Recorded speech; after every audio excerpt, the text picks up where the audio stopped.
आप असीमित ज्ञान का भंडार हैं। आप में सचमुच में अनंत शक्तियाँ हैं, जो अभी तक किसी भी मनुष्य ने कहीं भी पाई हैं।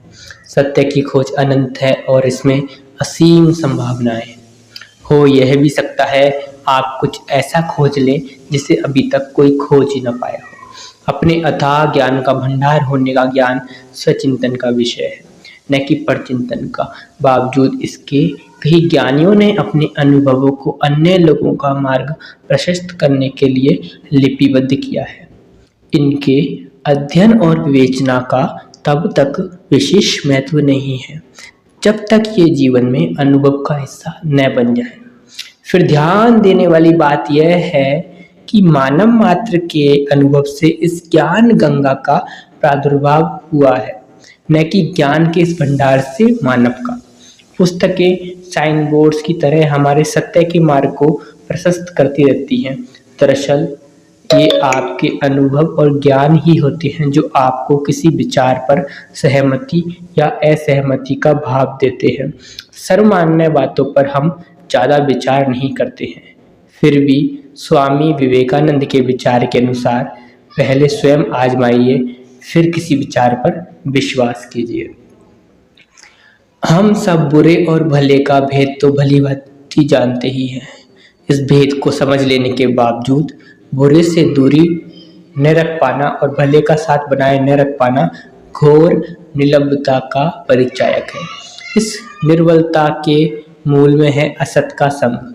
बताई हुई बातों से किसी निष्कर्ष पर पहुंचना और आंखों पर पट्टी बांधे बांधे उन्हीं को सत्य मानकर अपनी खोज को विराम दे देना मृत्यु के समान है।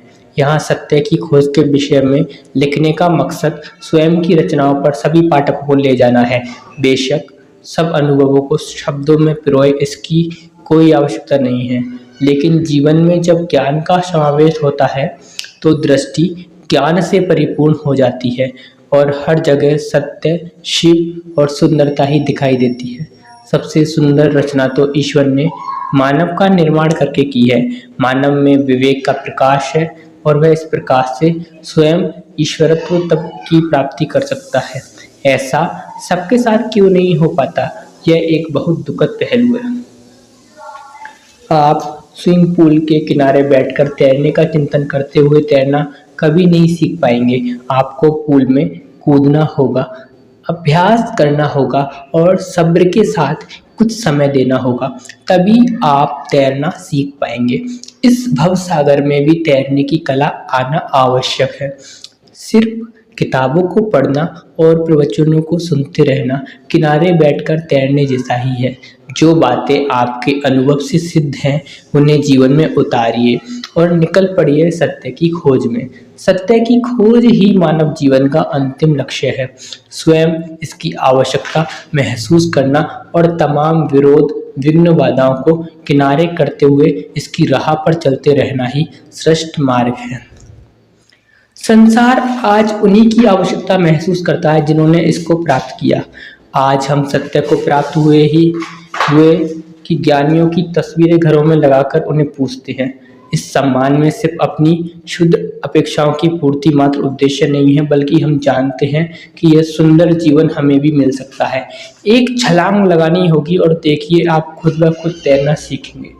एक समय ऐसा आएगा जब पढ़ने और सुनने की आवश्यकता महसूस हो जाएगी। इससे आगे सत्य किसी को बताने की आवश्यकता भी जाती रहेगी, क्योंकि आप जान चुके होंगे कि सब सत्य की खोज कर सकते हैं। सत्य की प्राप्ति होने से पहले आपके सामने सत्य और असत्य का एक भ्रामक मिश्रण होता है।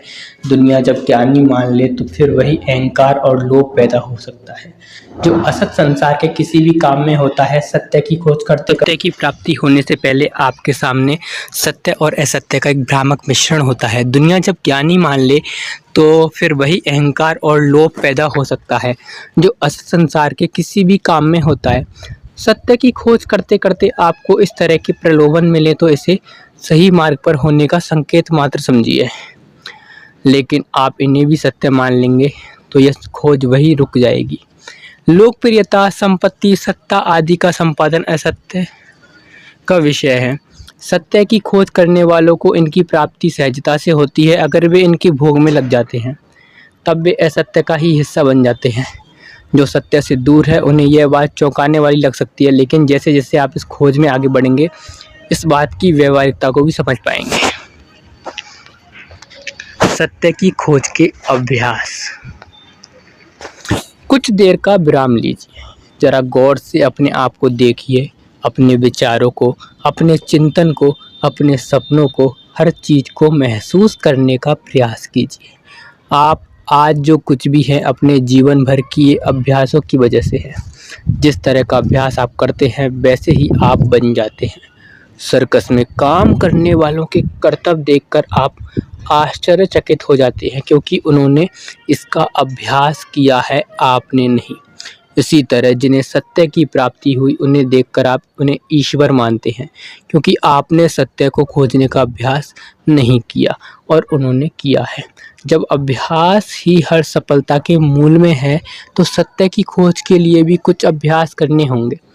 पहले ये अभ्यास सतर्कता के साथ करने होंगे, लेकिन जैसे जैसे ये यात्रा आगे बढ़ेगी आप इनके अभ्यस्त हो जाएंगे और ये स्वतः ही आपके स्वभाव का हिस्सा बन जाएंगे। आप निरंतर जिन विचारों और कामों को दोहराते रहते हैं वे आपकी आदत बन जाते हैं। जरा विचार कीजिए, अगर सत्य में जीना ही आदत बन जाए तो जीवन कितना आनंददायी होगा। ऐसे ही कुछ अभ्यासों को इस अध्याय में लिखा गया है। सर्वप्रथम हमें अभ्यास के स्वरूप और सही अभ्यास को समझना होगा। सत्य की खोज की शुरुआत ही सत्य के अभ्यास से होती है। अभ्यास की आवश्यकता। करत करत अभ्यास ते जड़मति होत सुजान, रसरी आवत जात है सिल पर पड़त निशान। कबीर का यह दोहा हमने बचपन से पढ़ा तो है, लेकिन शायद सिर्फ परीक्षाओं में पास होने के लिए, बड़ी क्लास में पहुंचने के बाद और फिर कॉलेज तथा प्रोफेशनल स्टडीज़ में लग जाने के बाद तो इन दोहों को पूरी तरह ही भुला ही दिया जाता है। दरअसल याद रखने की तरह भूलना भी एक अभ्यास है। हम आज जो भी हैं अपने अभ्यासों की वजह से ही हैं।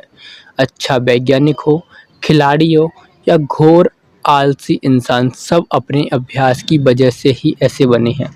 इसी क्षण जरा अपने आप को गौर से देखिए, अपने स्वभाव को, आचार विचार को, अपनी प्रतिभाओं को, अपनी कुंठाओं को जरा गौर से देखिए। ये सब आपके अभ्यासों से ही बने हैं। आप जो बन पाए वे कुछ अभ्यासों को जाने अनजाने करते रहने की वजह से बन पाए, और आप जो नहीं बन पाए वह भी कुछ अभ्यासों को नहीं कर पाने की वजह से ही है।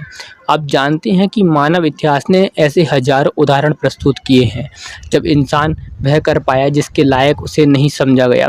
यह परिवर्तन किसी लक्ष्य विशेष की प्राप्ति के लिए अपनाए गए अभ्यासों से ही आता है। सत्य की प्राप्ति भी आपके लिए संभव है अगर आप इसके लिए अभ्यास करें तो। अभ्यास की इस कहानी को जब आप गौर से पढ़ेंगे तो अभ्यास के अपने जीवन में महत्व को भी समझ पाएंगे। एक गांव में ज़बरदस्त तीरंदाज अपने करतब दिखाने आया। उसके करतब देखने के लिए लोगों की भीड़ जमा हो गई। नज़दीक से गुजर रहा एक तेली अपने कंधे पर रखे बोझ से राहत के लिए अपने तेल के पीपे नीचे उतार कर दर्शकों में शामिल हो गया। तीरंदाज ने अपने सहयोगी के सिर पर सेब रखा और काफ़ी दूरी से उस पर सटीक निशाना लगा दिया। सबने तालियां बजाईं, पर तेली ने कहा, यह तो अभ्यास की बात है। तीरंदाज ने भी यह सुना और मुंह बिचकाते हुए वह अपने दूसरे करतब की ओर बढ़ा। अब घोड़े पर बैठकर अपने साथी के इर्द गिर्द घूमते हुए उसने फिर वैसा ही निशाना लगाया। लोग फिर खुश, लेकिन तेली ने कहा कि इसमें क्या खास है, यह तो अभ्यास की बात है। तीरंदाज को गुस्सा आया। उसने तैश में अगला करतब दिखाया और इस बार हाथ की बजाय पैरों से कमान को थामा और वही कमाल किया जो हाथों से कर रहा था। सब ताली बजा रहे थे और तेली अपनी बात कहे जा रहा था। कुछ और करतब दिखाने के बाद कार्यक्रम समाप्त हुआ।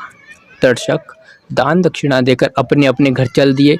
तेली भी अपने पीपे को कंधे पर उठाकर आगे बढ़ने को हुआ। इतने में तीरंदाज ने उसे रोका और कहा कि जानते हो, ऐसा निशाना मेरी नज़र में तो आज तक कोई नहीं लगा पाया और तुम इसे मामूली अभ्यास की बात करते हो। तेली शांत रहा। उसने अपना बोझ नीचे रखा, कमर में बंधी तेल की खाली शीशी निकाली और उसे जमीन पर रख दी। फिर जेब से ₹1 का एक सिक्का निकाला जिसके बीच में एक चवन्नी बराबर छेद था। इस सिक्के को उसने शीशी के मुहाने पर रख दिया। इसके बाद बड़ा सा पीपा कंधे पर उठाकर तेली ने सिक्के के बीच के छेद से तेल की धार बनाते हुए पूरी शीशी को भर दिया। ठीक ऐसा ही उसने एक और शीशी के साथ भी किया। कमाल की बात यह रही कि सिक्के पर तेल की एक बूंद भी नहीं लगी। तीरंदाज समझ गया कि अभ्यास से सब हो सकता है। जो वह कर सकता है वह शायद कोई और नहीं लेकिन किसी और का अभ्यास का अभ्यर्थी जो कर सकता है उसे करने में वह भी असमर्थ है। सबके अपने अपने अभ्यास और कितनी ईमानदारी तथा तल्लीनता से हम किसी अभ्यास में जुटे हैं यह उसकी सिद्धि को तय करता है। अब बारी है खुद से प्रश्न करने की कि आखिर हम जीवन पर्यंत क्या अभ्यास कर रहे हैं। औरों से जलने का, झूठ बोलने का या प्रेम का, सत्य का। आप जो अभ्यास कर रहे हैं उसमें आप ज़रूर सिद्ध हो जाएंगे। प्रश्न करिए और खुद से जवाब मांगिए कि आखिर आप क्या अभ्यास कर रहे हैं जो आपकी वर्तमान परिस्थिति का जिम्मेदार है। आपका हर विचार आप में एक नए संस्कार को जन्म दे रहा है। विचारों ने कितने गहरे निशान आपके मन और मस्तिष्क पर बनाए हैं इसे तो आपका व्यक्तित्व सहजता से बता सकता है। अगर आप अपने सही अस्तित्व को देख पाते हैं, अपनी कमियों को स्वीकार कर पाते हैं और आप में शांति एवं सत्य को तलाशने की प्यास है तो इस सफ़र में आगे बढ़िए, आप उसे ज़रूर पाएंगे। सही अभ्यास। पराश्रय से जीवन का आरंभ होता है। माता पिता का लालन पालन हमें जीवन देता है। अपने इर्द गिर्द के माहौल और सामाजिक ताने बाने से हमारी सोचने समझने की शक्ति का विकास होता है। हर बीतते पल के साथ हमें सिखाई गई बातें हमारे मस्तिष्क में गहरी पैठ बना लेती है। इन बातों को सीखने में हमें कोई प्रयास नहीं करना पड़ता, ये स्वतः ही हमारे व्यक्तित्व का निर्माण करती चली जाती है। हर व्यक्ति की परिस्थितियाँ पूरी तरह अलग हैं। हर घर में रहने वाले सगे भाइयों या बहनों का स्वभाव और व्यक्तित्व आप बिल्कुल अलग पाएंगे। इसकी वजह है कि हर व्यक्ति के साथ लोगों का व्यवहार अलग अलग होता है। साथ ही जन्म से प्राप्त मस्तिष्क की बनावट और उनसे उत्पन्न होने वाली अभिरुचियाँ सब भिन्न होती हैं। आपने देखा होगा कुछ बच्चे शांत होते हैं तो कुछ बहुत तेज। वक्त के साथ इनमें भी बदलाव आते चले जाते हैं। यह बदलाव उनके सामने उपस्थित होने वाली परिस्थितियों के उन पर पड़ने वाले प्रभाव से होता है। अभिनेताओं के यहाँ अभिनेता, संगीतकों के यहाँ संगीतक आदि जैसी स्थितियाँ माता पिता और बच्चों के संबंध में सामान्य तौर पर देखी जाती हैं। इसकी वजह उन परिस्थितियों का सहजता से कम उम्र से ही उपलब्ध होना है। यह भी सच है कि यह आवश्यक नियम नहीं है। बड़े संगीतकों के बच्चे संगीतक बने और उतने ही अच्छे बने, यह कोई आदर्श और आवश्यक नियम भी नहीं है। साथ ही हम यह भी देखते हैं कि जिन परिवारों में इस तरह की कोई परंपरा नहीं होती है वहाँ भी कई प्रतिभाशाली बच्चों को पाया जाता है। यह बात तो यहाँ सिद्ध होती है कि परिस्थितियों से ज़्यादा महत्वपूर्ण होता है हमारा अपना मन। उन परिस्थितियों पर किस तरह की प्रतिक्रिया हम देते हैं, किसी कार्य को करने में हमारा कितना समर्पण होता है। जैसे कई तथ्य हमारे अंदर परिस्थितियों के सदुपयोग और विपरीत परिस्थितियों से लड़ने की शक्ति प्रदान करते हैं। मानव जीवन के साथ ही हमें ईश्वर ने असीम ऊर्जा दे दी है। आपने देखा होगा कि मनुष्यों ने शारीरिक विकृतियों के बावजूद आश्चर्यजनक कार्य किए हैं और कई प्रतिभाशाली प्रतीत होने वाले लोग असत के अंधकार में समा गए हैं। लक्ष्यहीनता भटकाव पैदा करती है जो हमें अपनी असीमता के ज्ञान से दूर ले जाती है। अज्ञान का अभ्यास करते करते हम यह भी मान बैठते हैं कि हमारा तो यही भाग्य है। हमें मिले मानव जीवन के प्रति सदैव कृतज्ञता का भाव रखना और अपनी असीमता के एहसास को हमेशा जिंदा रखना सही अभ्यास है। इस अभ्यास को करते रहने के लिए सतर्कता अत्यंत आवश्यक गुण है। पलक झपकते ही हमें अपने दिव्य होने का एहसास होता है तो अगले ही क्षण कोई नकारात्मक विचार या नकारात्मक दिखने वाली परिस्थिति हमारे सारे ज्ञान को ध्वस्त कर देती है। इसकी बजाय वर्तमान परिस्थिति में बदलाव का व्यय और परिस्थितिजन्य जीवन को सत्य मानना है। आप चाहें न चाहें आप लगातार बदल रहे हैं। आप कहते भी फिरते हैं बदलाव प्रकृति का नियम है, लेकिन मानते कहाँ हैं। रिश्ते बदल जाएं, लोग बदल जाएं, प्यार बदल जाए आदि तो कितना बुरा लगता है। कुछ नहीं बदलता तो वह है रस, जिसकी आप जीवन पर्यंत खोज करते रहते हैं। बीतते वक्त के साथ उसे हासिल करने के तरीके बदलते रहते हैं। आप स्थायी रूप से आनंद की प्राप्ति कर लें तो यही सही मायनों में सही जीवन है।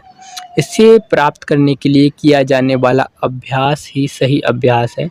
पुस्तक के अंत में सही अभ्यास की विस्तार से जानकारी दी गई है, लेकिन उन जानकारियों तक पहुँचने से पहले अपनी असीमित शक्तियों को पहचानना और उन जानकारियों की आवश्यकता को महसूस करना ज़रूरी है। सही अभ्यास है अपने विचारों को काबू में करना सीख लेना। विचारों में अद्भुत शक्ति होती है। ये इंसान को राजा भी बना सकते हैं और रंक भी।